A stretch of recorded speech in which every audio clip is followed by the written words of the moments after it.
Ұлан газеті, білесіз, балалар мен жасөспірімдерге арналған газет. Мектеп оқушылары өте үлкен жетістіктерге қол жеткізіп жүрген. Жас ғалымдар бар олардың ішінде. Мысалы, қарапайым ғана мысал, 7-ші сыныптың оқушысы қатерлі ісікке қарсы дәрі жасап жатыр. Неге насихаттамасқа?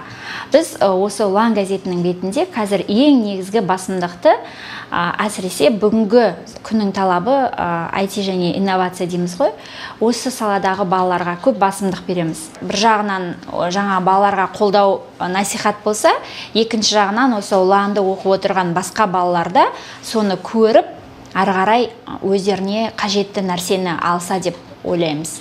ВКонтакте әлеуметтік желісінде, Фейсбукта парақшаларымыз бар. Бірақ енді көбінесе балалармен тікеде көп байланыс жасаймыз. Сайтымыз бар, жасөркен.kz деген осы Ұлан, Балдырған, Ақжелкен және Дружный ребята 4 басылымға ортақ сайтымыз бар. Біздің ең негізгі жарнамалаушымыз ол Ұланның жас тілшілері деп айтуға болады. Тұрақты жас тілшілеріміз бар. Олардың алды енді қазіргі осы әлі араласып жүрген жас тілшілер университет бітіріп жатыр. Көпшілігі бірінші, екінші курста оқыса да, екінші, үшінші курста оқыса да, қазір республикалық ақпарат құралдарында көрініп жұмыс істеп жатыр. Және ең атап айтатын нәрсе, біздің өзіміздің осы Ұланның кішкентайынан жас тілшісі болған Дана Маратова қазір бізбен бірге осы газетте қызмет атқарып жатыр да. Журналистика деген өзі жалпы адам туралы. Адам туралы, адамның әрекеті, адамның қызметі, адамның жетістігі, табысы, барлық кез келген нәрсе құбылыс ол адамның қолымен жасалады. Және журналистік этика бүгінгі күні бұл өте өзекті.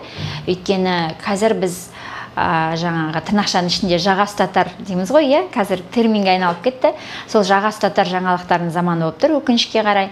Әсіресе интернет басылымдар, олар бірінші кезекте жаңағы трафик дейді ма, көрермен тарту, рейтингті көтеру мақсатында қазір әйтеуір айғайлатып, тақырып қойып, айғайлаған нәрселерді жазуға әуестеніп кеттік.